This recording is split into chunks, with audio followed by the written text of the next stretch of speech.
I'll grab that when we start. Yeah. Good evening, everyone. Welcome.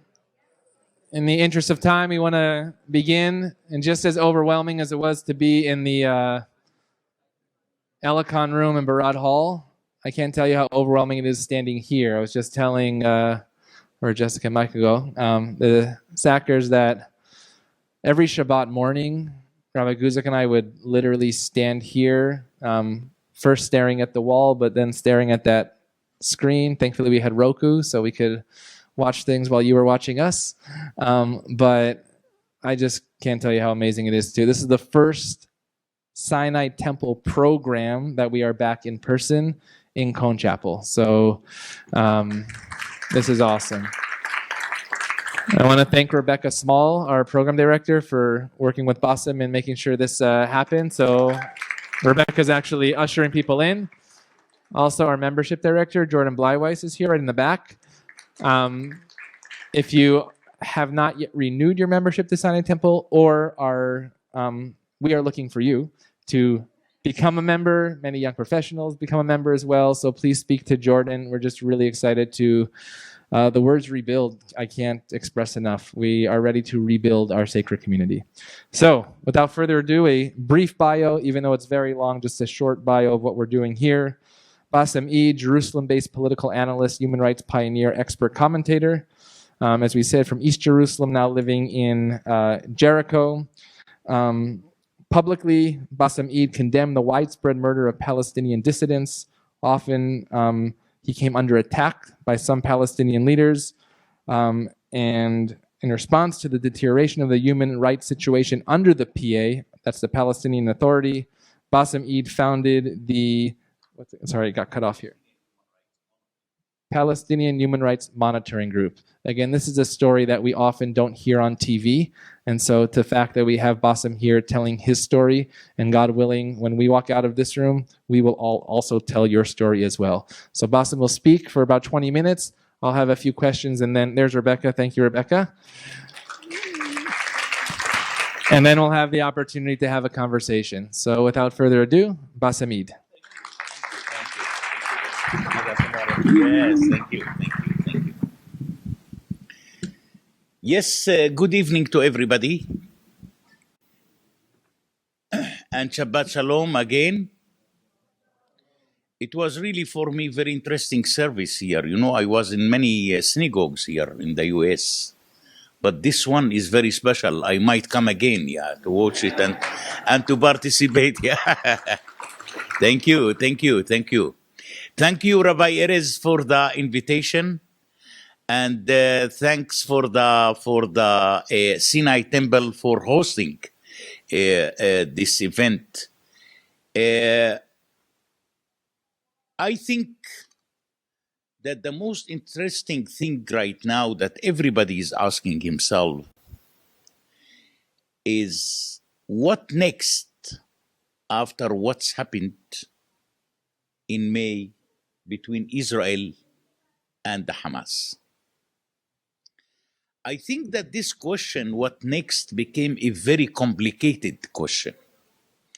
There is no one answer for such kind of question. There are several answers for that question, and depends whom you are asking. If you are asking, as an example, the new Israeli Prime Minister, Naftali Bennett, what next?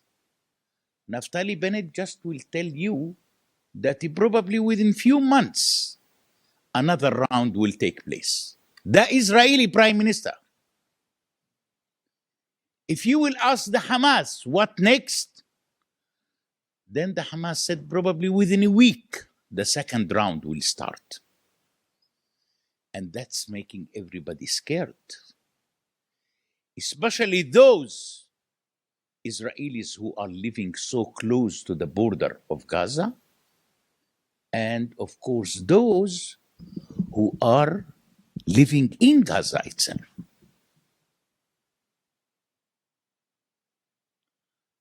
And the question is, till when the Hamas will continue sacrificing 2 million innocent people in Gaza.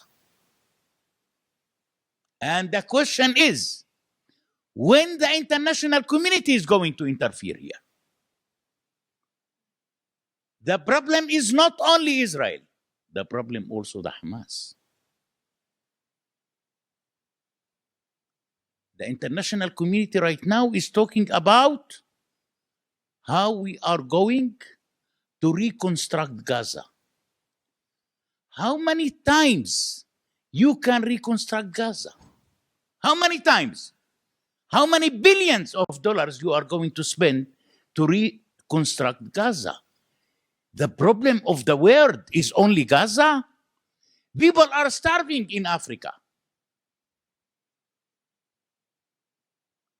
But looks like that the international community, and especially Europe, by the way, became a part of the conflict rather than a part of the solution. This is how the international community is acting. So stupid sometimes when you are looking to to an European leader who are standing and saying that we are in Europe supporting the two-state solution for two people. That's really a very stupid leader. You know why he is stupid? Because the Palestinians are totally against the two-state solution for two people. The Palestinians already have their own solution. You know what is the Palestinian solution to the Israeli-Palestinian conflict? Three-state solution for two people.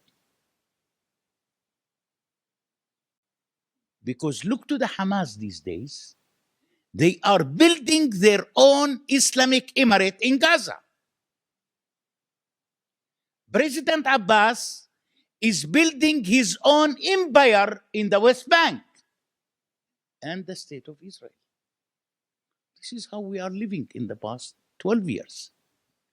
And looks like that everybody is so satisfied with his own.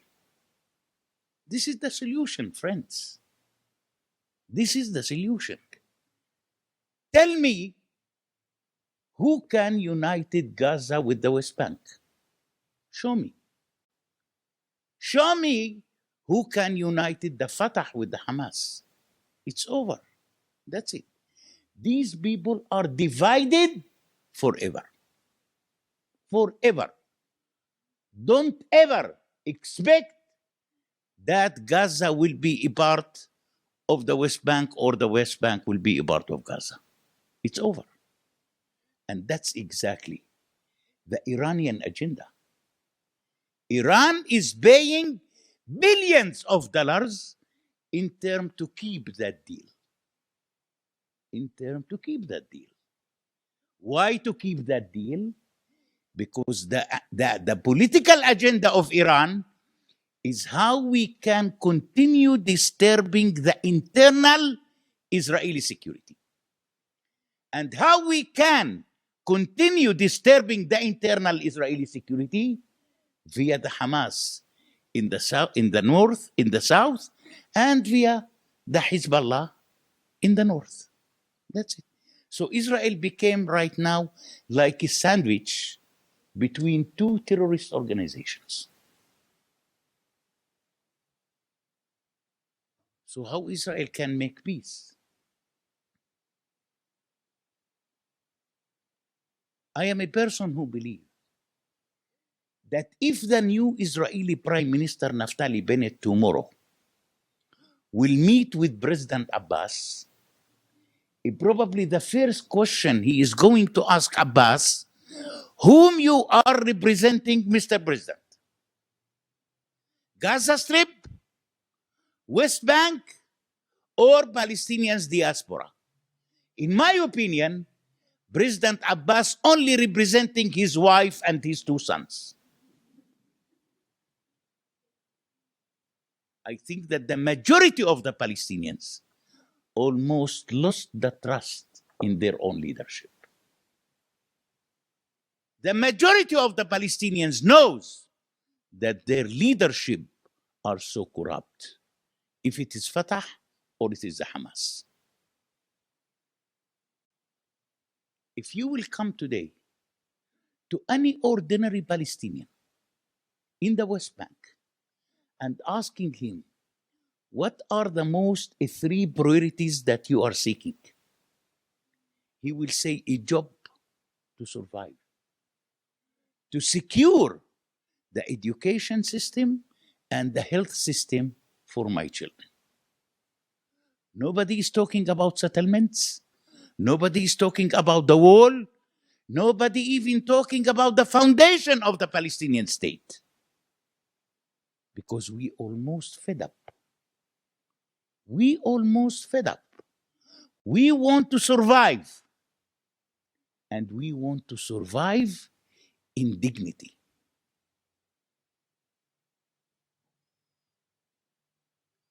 I use sometimes to meet friends in refugee camps in the West Bank. You know what I'm telling them?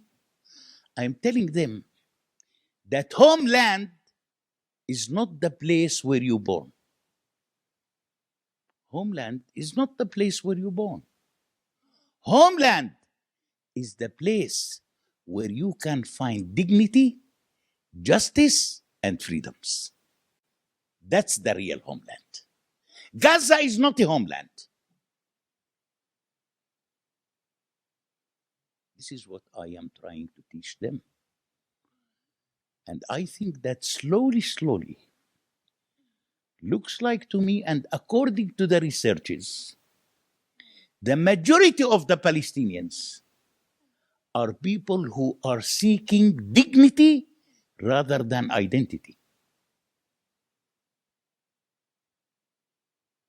Most of the young people in Gaza want to immigrate to another country.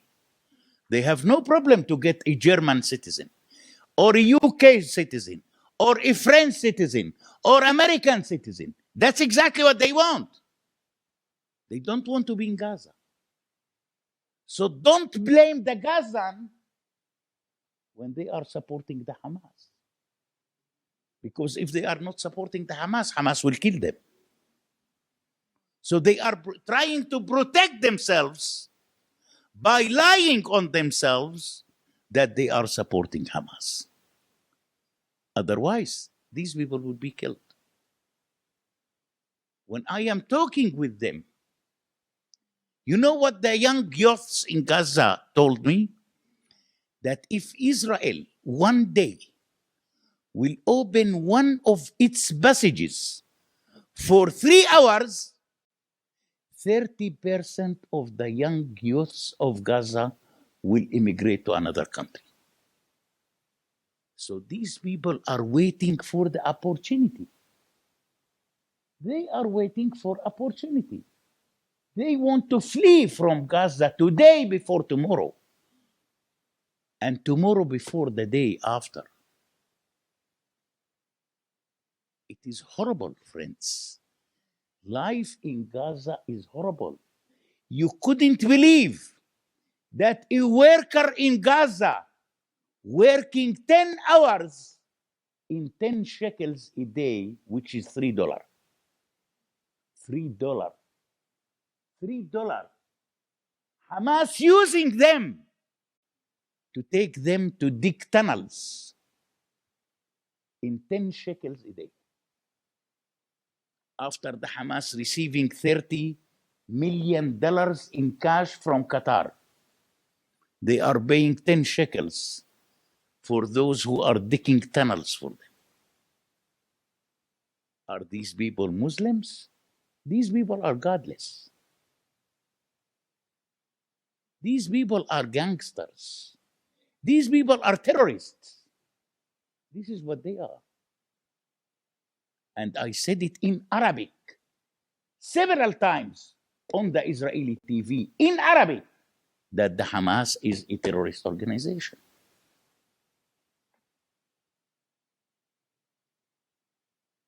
Now, what we, the Palestinians, can do, in my opinion, nothing.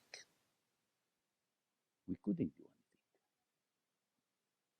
I think that the international community should have to be much more tough on the Palestinian leaders, not on the Israelis, on the Palestinians. Either you want really to solve the conflict, or you are much more interesting to continue managing it. Instead to solve it, we are much more interesting to manage it. This is how we are doing right now. But looks like that the international community is really not interested in solving the Israeli-Palestinian conflict. I used to say sometimes that the Israeli-Palestinian conflict looks like ATM machine. It's an ATM machine. Everyone wants to keep it as it is. Everyone. Because when you approach that ATM, you can get money. You can get money. This is how it is. And this is why we, the Palestinians, are not really interested to solve it. I think that the Palestinian president, Mahmoud Abbas, wants to keep the current situation as a status quo. At the end of the month, the international community donating to us $100 million to pay salaries, to pay rent, to pay gas, to pay petrol for cars, to pay everything. If we will make a state tomorrow, who will donate for us $100 million a month? No one. So it's better to remain as we are. And some European stupid leaders standing up sometimes by saying, if Israel is not going to resume the peace negotiations with the Palestinians, we are going to recognize the Palestinian state. Excuse me, which state you are going to recognize? Where is the state that you want to recognize? A state in a lack of economy. A state in a lack of infrastructure. A state in a lack of institutions. A state which is more than 2/3 of its population are living in refugee camps. This is the state.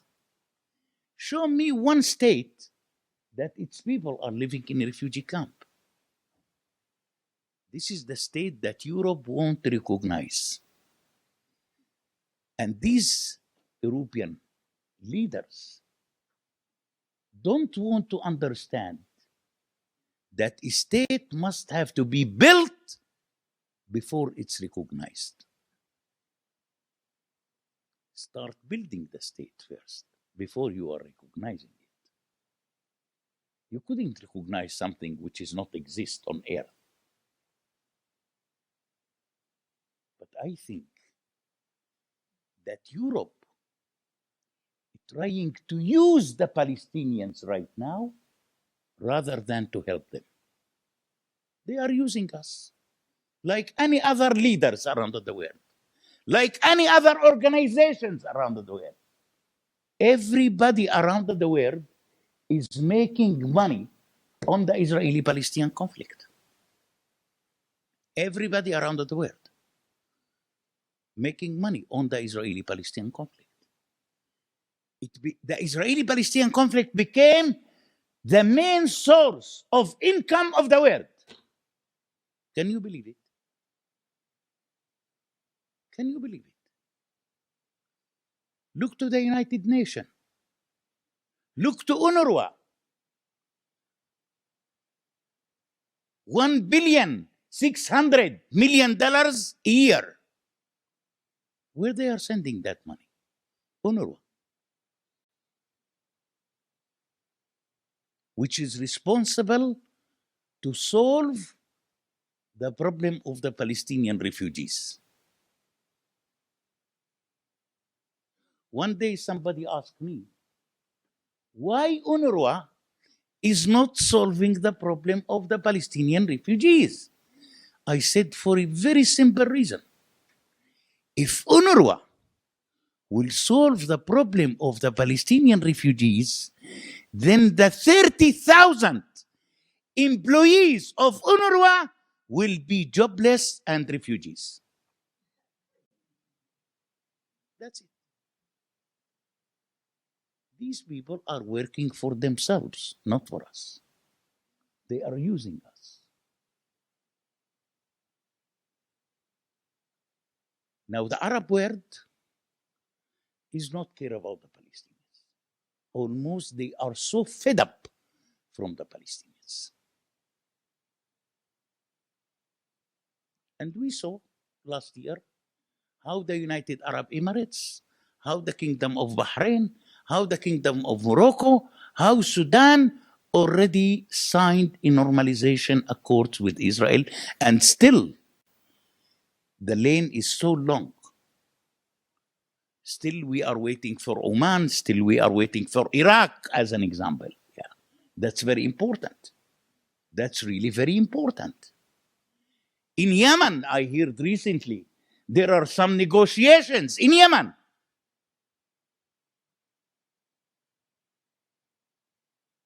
Israel just 3 days ago suggested an economic help to whom you think?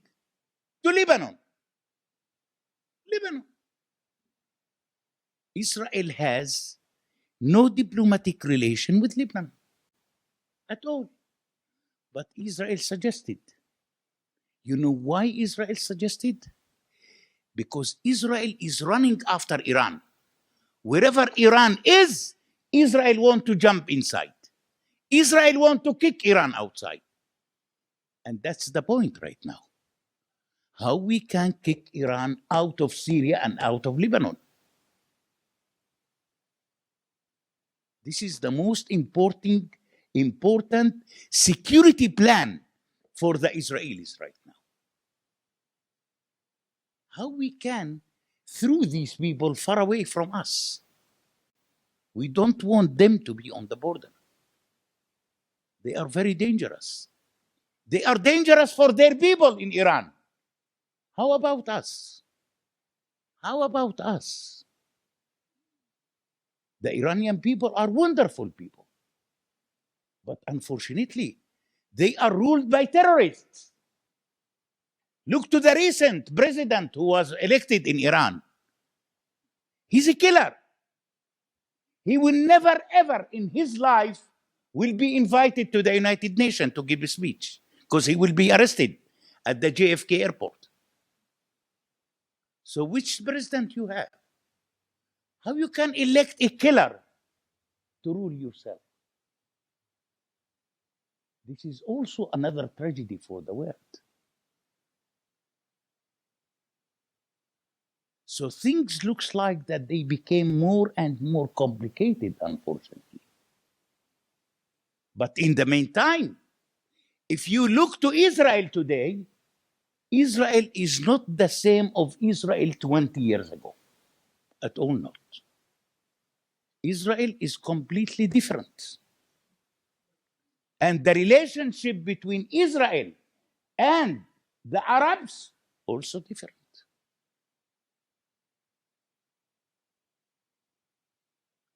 On security and high tech, I think that the Middle East, two important things the Middle East need: high tech and security. High tech is a good economy, and security will improve the economy. And who is specialized on that? Israel. And Israel can provide it, by the way, to any country. They have no problem. Let us go together than to be separated. I hope that the Arab nations, not the Arab leaders, the Arab nations, start realizing that Israel is not the enemy of the Arabs, and Israel is not the enemy of the Muslims. I really wish that the Arabs will start recognizing that. And if the Arabs will start recognizing that Israel is not their enemy, I believe that that will improve the Arabs' security and the Arabs' economy. I will stop now and giving you the chance for questions. Thank you. Thank you. Thank you. Give you a moment to drink some water. I'm just going to ask two questions, and we'll have an opportunity for a conversation. You mentioned high tech. Actually, there's some young professionals here that are in high tech. I believe this row right here. But I was actually in Ramallah just a year and a half ago with AIPAC and future rabbis. And we met a young woman who they have a program that basically matches young Palestinians with Israel. It seemed like it's not the everyday type of thing happening on the street. Right. When you're living in Jericho, speaking to your neighbors, do they know that you're spending Shabbat with us here in Los Angeles and traveling around to the Jewish world? What are your neighbors speaking about with you around your table? And are they sharing your thoughts as well? See, I am a person who is living in the West Bank, and I am going around the West Bank every day. I used to join journalists sometimes, American students, South African students who are coming on visits to Israel, and take them around and show them the West Bank. And in the meantime, I'm trying much more to show the economic prosperity that it could be in any kind of cooperation between Palestinians and Israelis. I'm feeling so safe. Everybody in the West Bank and in Gaza knows me very well. I used to participate in a weekly live program on the Israeli TV in Arabic for 14 years. Every Thursday, live program for 14 years. And each word, I said it here, I repeat it in Arabic probably a million times. And when I remember after the program, a day after the program, when I go to Jenin, people coming to me by saying, you was wonderful yesterday on the TV. Some people coming to me by saying, you are the voice of those who don't have a voice. Friends, I spent 26 years of my life defending the rights of the Palestinians under the Israelis and under the Palestinian Authority. I was arrested by Yasser Arafat, which that gave me a huge impunity. I received several awards, international awards from several countries around the world. I am a media man, so I have the impunity. Not every Palestinian can stand up and speaking clearly and proudly to criticize the Palestinian Authority. Not every Palestinian is a Bassem Eid. There is one Bassem Eid. But I am quite sure that there is over than 100,000 are following me and knows exactly what I am doing. I am meeting Palestinians every day when I am in Israel. And I know what the people are thinking about me. But unfortunately, people are so scared. They couldn't say even one word from what I am saying publicly. But between themselves, they can even criticize much more than myself. So we know one way of change is through elections. We've gone through an election. Israel's gone through too many elections over the last couple of years. But the Palestinian elections were just delayed once more, with Mahmoud Abbas basically taking a little longer term than we expected a couple of years ago. Since the people that don't have a voice, therefore, can't even vote in an election that's not happening, is there any other way to promote change? You know, while Europe is still supporting Abbas as a dictatorship, we will never have elections. Europe is supporting him. Now, he declared few months ago on a new elections on the 23rd of May.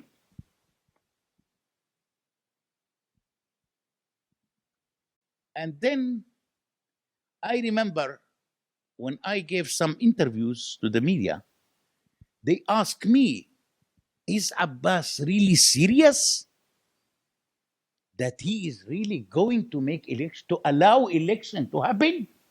I said, no, Abbas is not serious and the elections will never happen. You know why it will never happen? Because Abbas is trying to find an excuse how to cancel these elections. And how he find the excuse that while Israel is not allowing the Palestinians in East Jerusalem to participate in the elections, I am going to cancel them. You know, when we got the last elections in 2006, you know how many Palestinians in East Jerusalem elected for the Palestinian parliament? 2,000 people. 2,000 people. So because of 2,000 people, you prohibited 4 million people from elections. Very clever person. What Europe said, no one European leader comment on the cancellation of the Palestinian election. No one. No one. So Abbas already very democratic person for you. And Abbas has a very strong excuse to cancel the elections because Israel is not allowing the Palestinians to participate in East Jerusalem. And that's it. And still we have Abbas, and I'm quite sure that Abbas will continue at least for the coming 10 years. I promise you. Yeah. So the idea of the silent majority that you keep speaking about, you said there's only one Bassem Eid, but there was also a Nizar Banat, and hope I'm pronouncing that right. Yeah. But it's been in the news lately, the Palestinian activist that was killed by the Palestinian Authority for speaking up against exactly what you're saying. Right. It seems then that when somebody does speak out, it ends up a little differently than what you're doing. Unfortunately, I know in person a Palestinian active living in Hebron district, and he used to be critical to the Palestinian Authority much more on posts on Facebook and Twitter rather than outside. And 2 weeks ago, looks like that the Palestinian Authority decided to arrest him. They sent, according to the family, around 20 Palestinian security force members. They invade the house by force. They beaten him, Nizar Banat, inside the house till this guy get a heart attack. And he died. He died between their hands.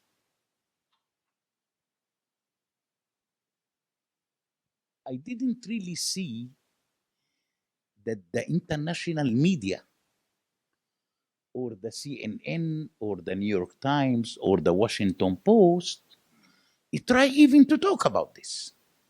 No. We are, for the American and the European media, we are yok, according to what the Turkish saying. Yok means you are not exist.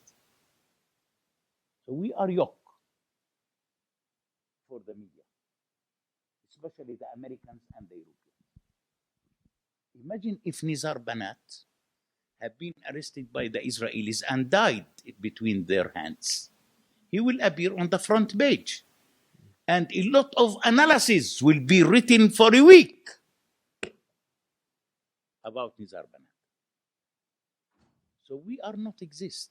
We are not people. We are not human beings for the American media and the American and the European media.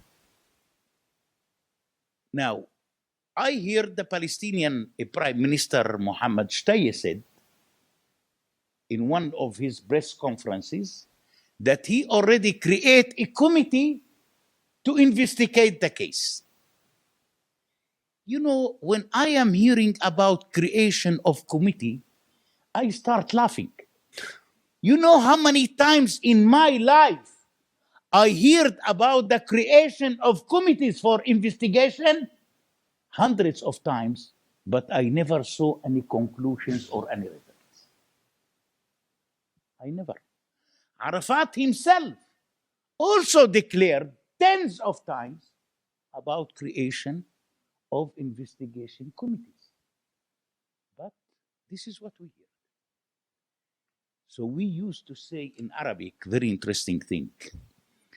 If you want to bury a story, create an investigation committee. So when I heard that the Prime Minister already created investigation committee, I understood that the story of Nizar Banat almost buried with him. You will never hear what's going on. That's it. So my last question before we open it up is, it's easy to listen tonight and feel good about what you're saying as a Jew in Los Angeles and as a supporter of the State of Israel. But what can we do here in Los Angeles as a Jewish community to support your message of what you are trying to get across here tonight and around the world? In my opinion, as individuals, if they are Jewish or Americans, unfortunately, you couldn't do that much in the Israeli-Palestinian conflict. You couldn't. But I wish from the Jewish people and the American people here to try to impose more and more pressure on your own representatives and your senators, that the situation of the Palestinians must have to be improved a little bit. Not by the leaders, leave the leaders. I think that the American administration and Europe can spend more and more money in building a strong Palestinian economy. And that's leading me, 2 years ago, to President Trump. Sometimes when we talk about Trump, unfortunately, the majority of the Americans don't like him. But in my opinion, he is the real leader in solving the Israeli-Palestinian conflict. He is. We know what he called the deal of the century.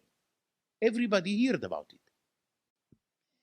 Now, the deal of the century doesn't mean to create a Palestinian state tomorrow morning at all. The deal is talking much more about the economic aspects to the Palestinians. And I think this is what exactly we need.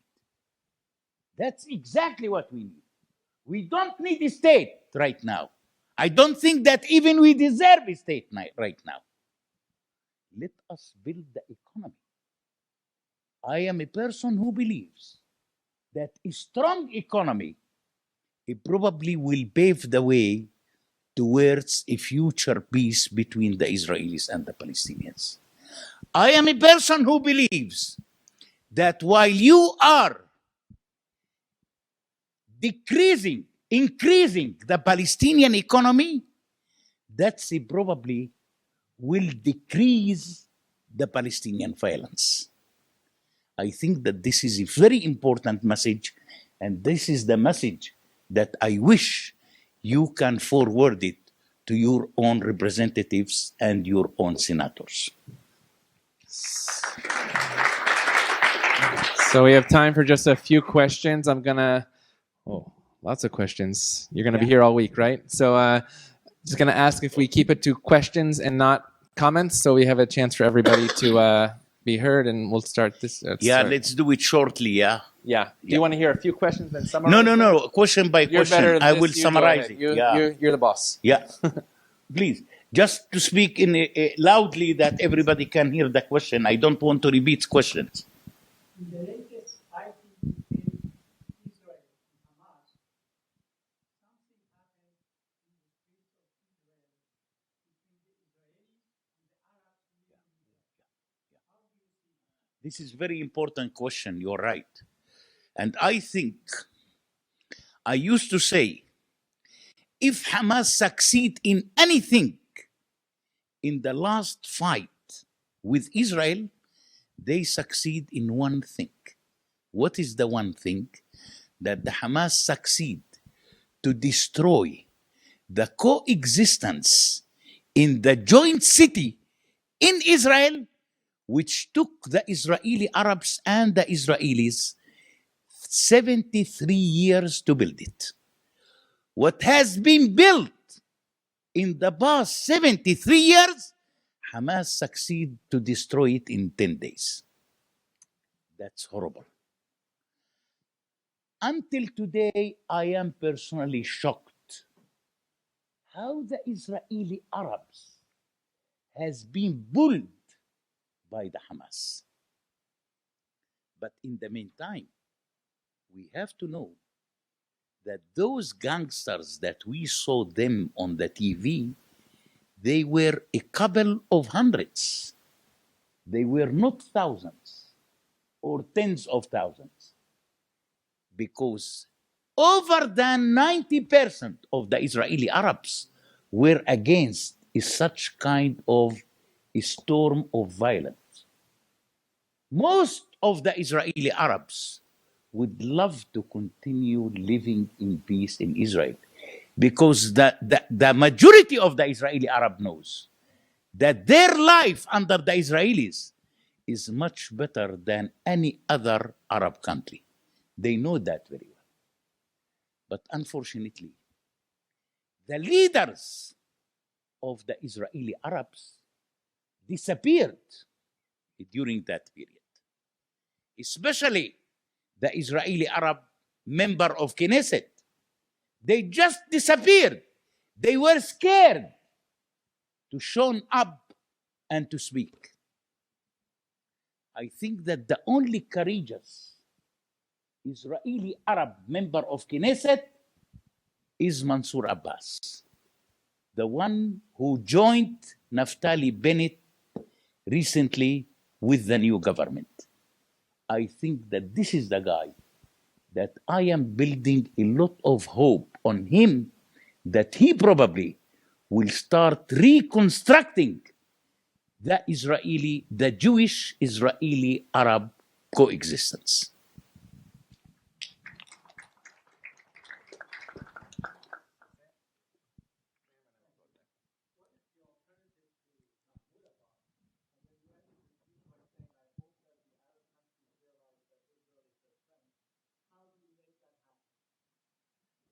I think that let us start from the second question here.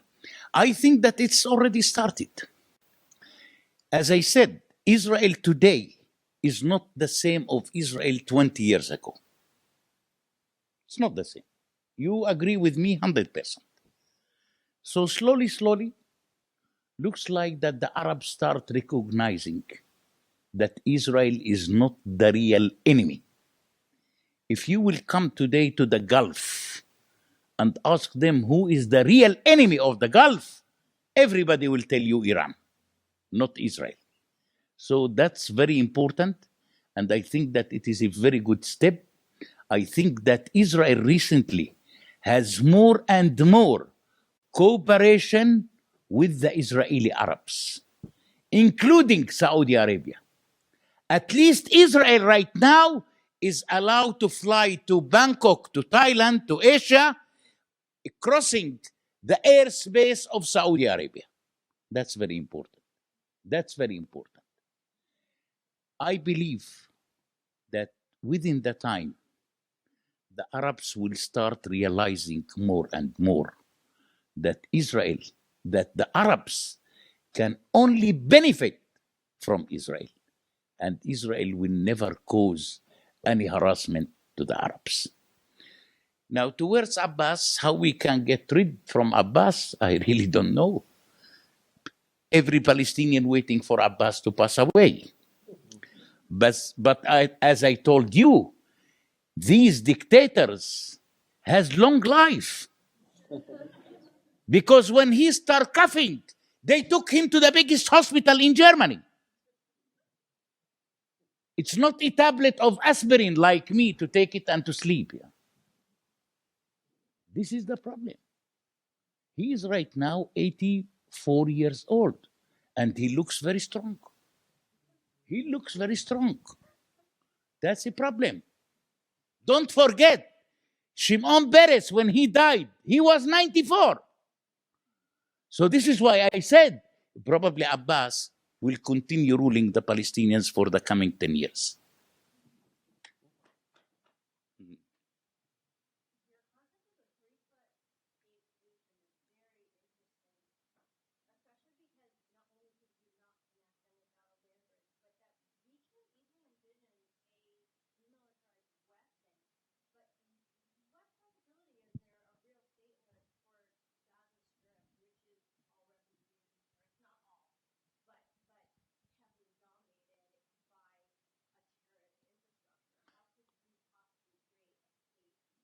It is considered a state right now. Even Israel already recognized Gaza as a state.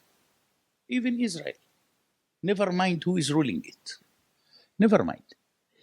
Now, on the other side, you know, from the 2 million Palestinians in Gaza, 65% of them are refugees.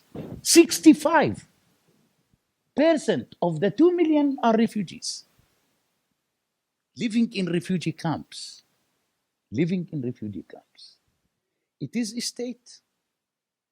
Every Israeli today said, if Abbas wants a state, let him go to Gaza. You have your own state in Gaza.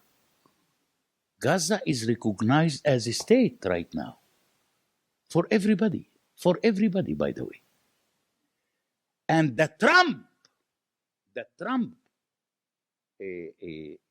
the deal of the century of Trump was how to extend the Gaza Strip, how to buy land from the desert Sinai, the Egyptian Sinai, and to annex it to Gaza Strip. And Trump suggested over than $200 billion to the Egyptians for that. $200 billion he suggested to the Sisi, if you will give some land from Sinai and to annex it to Gaza and let us build the Palestinian state over there. So Gaza these days considered as a state. Never mind who is ruling it. Never mind how the Hamas looks like. But unfortunately, it is a state right now. And it is an Islamic emirate even more than a state. It is an Islamic emirate. And this is why it lets me, to talk about the three-state solution. You couldn't believe that the Palestinian Authority in the West Bank today, since the Hamas took over the Gaza Strip in 2007, until today, the Palestinian Authority in the West Bank is not allowing any Gazan to come to the West Bank. You couldn't believe it. Even if you have a wife in the West Bank, you are not allowed to come. Even if you have children, you are not allowed. And we are fighting Israel, why Israel is not giving reunification for the Palestinians. Yeah. So we have time for one last question. One more question. You'll choose, then we have to wrap up. I'm closing my eyes. Please.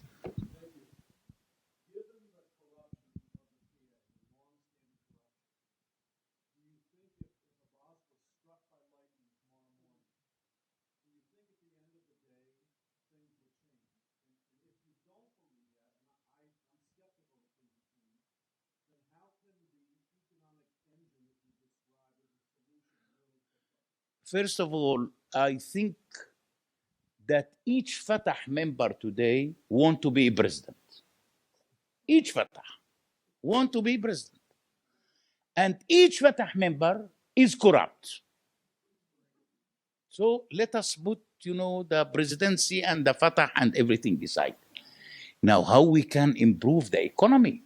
Of course that there are so many ideas how to improve the economy. If the United States want to donate, let's say, $100 million to improve the Palestinian economy, let us hire workers from Japan, bring them with engineers, and they can show us the plans, what they can do in the West Bank in $100 million. Don't ever try to involve the Palestinians. Leave the Palestinians. Bring Japanese, and give them the money. They will give you a wonderful industrial zone, in my opinion. Yeah. Yes, please. Let us. A bonus question.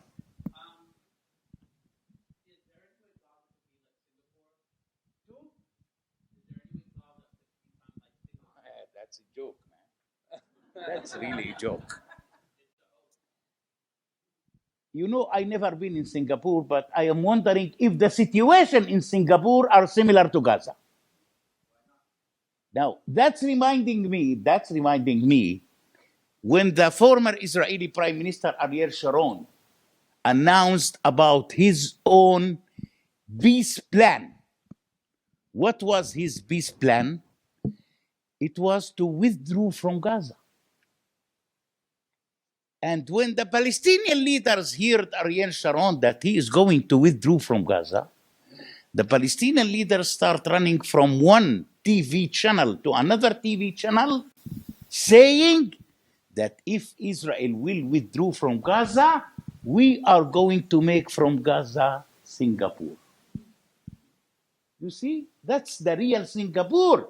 Is in Gaza, not Singapore itself. This is what the Palestinian leaders. So I'm asking the Palestinian leaders all the time, where is Singapore that you promise us? Where is Singapore? This is the real Singapore. We have just last question because Chloe Levian, president, I believe, right, of UCLA, Israel's club. She was so nice. I will accept her. Okay, sounds good. Please. Chloe Levian.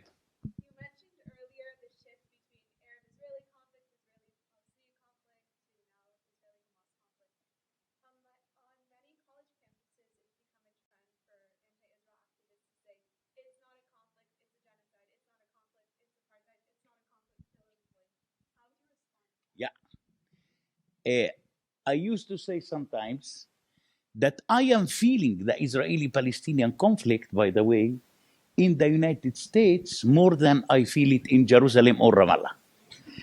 I don't know why the Americans are really want to be involved. I don't know why the Americans want to be misinformed. For how long you can keep yourself misinformed? You don't have problems here in America, we can bring you problems. You don't have, we make Intifada tomorrow. Listen, why the Americans are really, and this is a result of the campaigns of the such rubbish organizations like the BDS, like the Jewish Voice for Peace, like the Students for Justice for Palestine, and the list is so long. It's so long. So this is why I consider the Israeli-Palestinian conflict is ATM machine. And they are the tools of the ATM machine. It's money. It's money. What these people are talking about. These people never ever been in Israel. They don't know anything about Israel. They even don't know the number of the population in Israel. What does it mean genocide? What does it mean apartheid? I was in South Africa. Many times I was in South Africa. What's happened during the apartheid in South Africa never ever happened in Israel. Show me one black during the apartheid can get on a bus where the whites are sitting. Show me. We have people who are covered their faces like Khimar right now, taking the light train and sitting with the Haredim people side by side. This has never happened in South Africa. So I don't know what these people has, of course. They have their own political agenda. But these people in front of me, they couldn't sit here for 5 minutes. Yeah.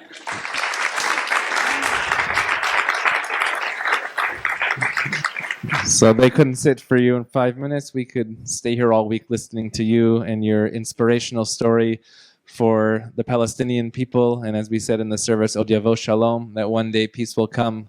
We want to thank Bassem Eid. Thank you. Thank you. We also want to thank the Sinai Temple Israel Center for sponsoring and putting on this amazing, amazing program. And we look forward to having you back at Sinai as well. I want to wish everybody a Shabbat Shalom. And good night to everybody. And Laila Tov. Thank you. Thank you. Thank you very much. Great. Thank you very much, Rabbi.